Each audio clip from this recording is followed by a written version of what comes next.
What's going on, guys? JSGC here, and we are here for another Manchester City match review, match reaction and match analysis of Manchester City winning by 5-1 to keep Man City on top heading into the international break and keeping our 100% perfect record whilst also being unbeaten with 4 Premier League matches and 4 wins, moving us on to 12 points and a very comprehensive victory for Manchester City. So before I do digest this video and give all of my thoughts, and trust me, there's quite a few talking points from this game, make sure, like always, if you are enjoying the content, please do subscribe. We've got plenty of City content coming throughout the season for you guys to look forward to. We're on the push to 32,000 subscribers, less than 300 subs away, so any help towards that would be great. Also, don't forget social media links, they're in the description if you want to go and follow me on my Twitter, Instagram and TikTok. Email also in the description too if you want to hit me up for any sponsorships for any videos or any general business inquiries. Please do leave a thumbs up. 100 likes is the aim, and also don't forget as well to let me know your thoughts in the comments below, including that Nathan Ake goal. Do you think it should have stood or not? Just put yes or no in the comments below. Yes, that it should have stood. No, it shouldn't. Let me know in the comments below. So we're going to crack on with this match review. We're going to start off first by looking at the team selection. The big talking point heading into this game once team news came out an hour before kickoff was Jack Grealish was missing. He's injured, and as far as I'm aware, I can't find any details on that injury and how serious that injury is, but it's a good job Man City signed a winger with selling Cole Palmer, isn't it, that Jeremy Doku managed to not only come on for Manchester City, he managed to start and make his Premier League debut and his Manchester City debut as well. So good to see him. We saw him originally start on the right hand side. He started swapping flanks with Phil Foden, who was starting on the other wing, and because both players can play on the right and on the left, City, I think we're just trying and testing there. Jeremy Doku, I don't think he had his best of games. He looked a bit frustrated. I think he commented after the game on social media that he was a little bit frustrated. He said he tried really hard. He wanted to either grab an assist or grab a goal on his Man City debut and really get the ball rolling. It seems like he's got a fantastic attitude, but he needs to remember he's only young. He's adapting to a new club in a new country with new management where expectations are higher than everywhere else. And Man City are the Premier League champions, with the treble winners, with the current European Cup holders. The expectations and the gulfing difference between where City are at right now and what he's used to playing at Stade Rennais is very different, and it will take time to adapt. As I always say, any player that comes to Manchester City needs at least 2 seasons, but coming from a foreign league, it can take even longer. Rodri had it. He didn't have the best of first seasons for Manchester City. It took him time, and now look at him as the best defensive midfielder in the world, in my opinion. Sometimes, though, Manuel Akanji, Ruben Dias, they come in and fit really well, that it didn't take much time to adapt, and it's just different players are different. You've just got to give players time. Mateo Nunes, even though he's played in the Premier League, he's going to need time as well. He's going to need the 2 seasons, because that's just how demanding it is at Manchester City under Pep Guardiola. And as long as he listens to the coaches and continues with continuous improvement and continuous development, he will get better, and then goals and them assists will come. It's good to see a nice player who's able to have plenty of pace with a really good attitude as well. And I think if he maintains that, I think he'll do really well at Manchester City. Unfortunate for Jack Grealish to have an injury. I'm hoping that's not serious and we will see him back again pretty soon. Anyway, moving on. Speaking about the game, first half, very flat from Manchester City. We never really got out of second gear. Fulham were restricting City really well. City were resorting to long lumped balls forward to Erling Haaland, and it wasn't suiting Erling Haaland, it wasn't suiting Manchester City. And one thing Fulham did so well, in particular in that first half, was making sure that midfield was dropping deeper, that when the ball came to Haaland, if he couldn't control the ball and there was no one there to help him, then all of a sudden Fulham's midfield were all over that, and City were really struggling to create opportunities. And that's not just in the first half, that's in the whole match. Man City really struggled to create opportunities. You wouldn't think it from the scoreline. 5 goals for Manchester City shows that it was a very good day at the office offensively.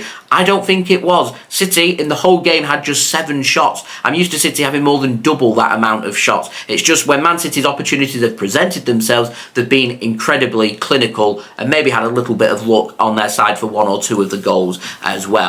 Now, I think one of the biggest talking points you've got from a Fulham perspective in this game was Raul Jimenez being brought down by Ruben Dias. It was weak and, in my opinion, wasn't a free kick. If the referee gives a the free kick, arguably, he is the last man. And if he gives the free kick, it's going to be a card. If he's the last man, it means you're denying a goal-scoring opportunity, which would have been a red card, and that, of course, would have changed the game. I just don't think there was enough in that. And I think the referee made the correct call.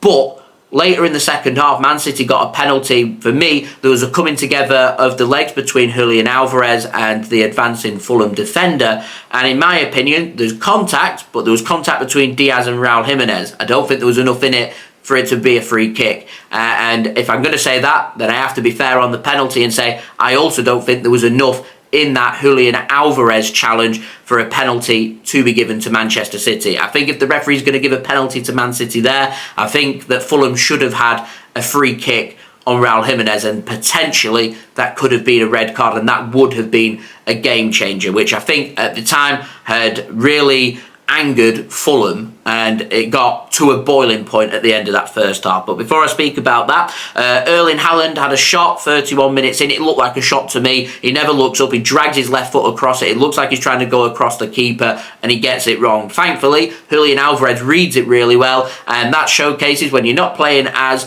behind the striker and acting as a midfielder, but rather starting as two up top, and when you're as defensive as what Fulham were being in that first half, that's what was needed. It was needing Haaland to have a partner. If he's not controlling them balls from the long pumps forward, you've got Julian Alvarez playing right beside him to pick up the pieces, and he read that ball brilliantly, followed it into the back of the net to make it 1-0 to Manchester City.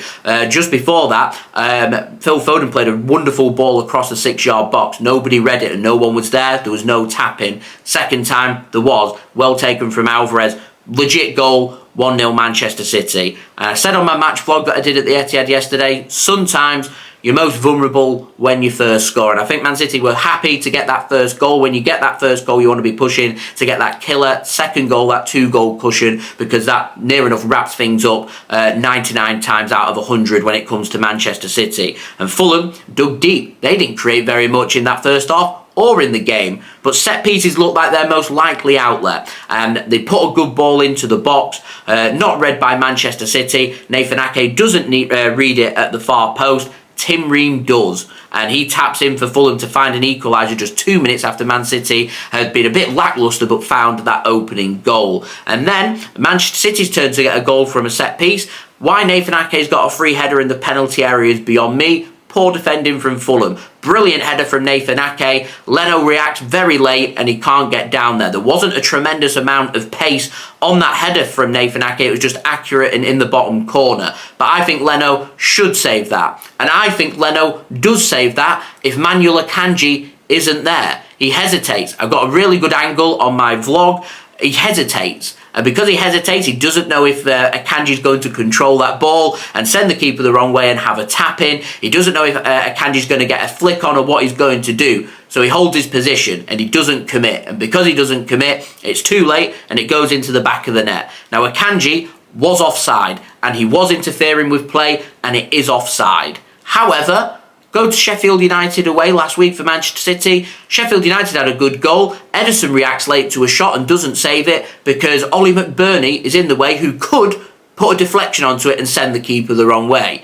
Offside flag never went up and that goal was allowed. And this week, the goal was allowed for Manchester City as well. So it's nice to see consistency being put on there by the Premier League referees. The only problem is, I think both them decisions were incorrect. So it's consistently incorrect decisions. And Fulham were angry, really angry. They refused to start play. They'd seen the highlight. They chucked a second ball. Kyle Walker, I loved it, picked the ball up, lobbed it at the Fulham bench. It got really feisty down there. And I thought second half Fulham were going to come out all guns blazing because they were angry. Going into that tunnel, they were very angry. And I thought the referee probably could have dished out more yellow cards than what he did. And I'm amazed being surrounded by the Fulham players with the captain not being there and being surrounded in the tunnel at half-time by the Fulham coaches and manager. I'm surprised more of it wasn't made by the referee, but I don't think he wanted to give the yellow cards to aggravate that situation. And coming out in the second half, I was expecting Fulham to really take the game to Manchester City, and they didn't. They didn't make anything happen. They didn't trouble Manchester City. Maybe them 2 goals would take the stuffing out of Fulham, and that controversial goal really taken out of them that they stopped believing. I don't know. But Man City second half again didn't get out of second gear. First half, 2 shots on target. 2 goals. Going into the second half, Haaland grabs a hat-trick. Well taken goal, miscontrolled by the Fulham defence. You let Haaland in one-on-one on his left foot. There's going to be one result 58 minutes in. 3-1 City. Penalty given. I've already spoken about that from Alvarez. Well taken penalty from Erling Haaland. That will make him feel much better to make it 4-1 to Manchester City, and grabs his 7th hat-trick for Manchester City, his 6th in a Manchester City shirt in the Premier League. And also now, I think he's the 8th joint top hat-trick scorer in the Premier League history, and the fact that he's been here for 1 season and 4 games is absolutely unreal, and grabbing another hat-trick for Manchester City in a well-taken goal. And kudos to Sergio Gomez. Jack Grealish, I love Jack Grealish. I think he's a brilliant player. He offers a lot to Manchester City. I don't think Jack Grealish picks that pass out and gets that assist, but Sergio Gomez does. And that might just be something Man City may want to exploit. Move Bernardo Silva more into midfield, move Foden more into midfield. You've got Jeremy Doku, you've got Jack Grealish, and potentially you've got Sergio Gomez. Plays in a more advanced position for the Spanish under-21 side. He's clearly a more advanced player. I don't think he's a brilliant defender, but that was a cracking assist. And Erling Haaland, well taken. 5 shots on target for Man City all game. 5 goals. Just 7 shots in total from Manchester City. And 5 on target, 5 goals. 6 for Fulham, 4 on target, 1 goal. Erling Haaland's the difference. Fulham are going to argue and say Dias should have been sent off. They should have had a free kick. That goal shouldn't have been allowed, and this should have been a lot closer, and the scoreline could have been completely different. But as it is, it's all ifs and buts. I understand how angry they are and where they're coming from. I remember our match at Old Trafford and felt like we were robbed of what happened there through inept decisions. It's football and it happens, but it doesn't make it hurt any less, and I completely understand where they're coming from, and I'm trying to get this from a really unbiased point of view. What I did take away from it though was Erling Haaland is a sensational player and is the best striker in the world right now, and he is phenomenal, and you'll allow him space, you allow him anything, he will grab that with both hands and he will punish you, and that is exactly what happened in this game. And as I said in my match vlog that I did over on the JSGC football channel, watching this game at the Etihad yesterday and watching Erling Haaland's performance, hitting 37-minute hat-trick,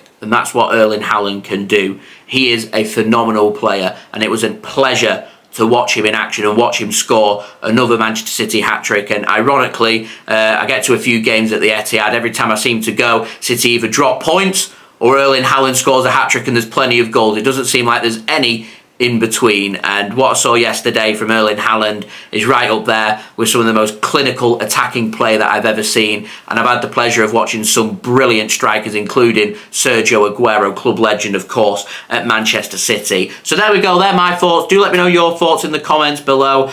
Great to head into the international break now. 2 weeks of rest for all us football content creators covering Manchester City, so we can move on and do some other stuff and take it easy, so to speak, before we have another big push through September and into October, with more games coming thick and fast every 3 to 4 days, with Champions League football, Carabao Cup football and all that to look forward to. So plenty more content for you guys to look forward to. So do subscribe if you haven't already. Social media links, Twitter, Instagram, TikTok, they're in the description. Go and check them out. Email also in the description too. If you want to hit me up for any sponsorships for any videos or any general business inquiries, do leave a thumbs up. 100 likes is the aim. Most importantly, let me know your thoughts in the comments below, including I'm really intrigued about that Nathan Ake and Akanji interfering offside. So as I said, leave your thoughts in the comments below. Either comment no, it shouldn't have stood, or yes, it should have stood. Really interesting to see everyone's thoughts on that. And yeah, I'll see you again real soon. So I've been JSGC. Thank you everyone for watching. I hope everybody's safe and well. Peace. Ciao for now.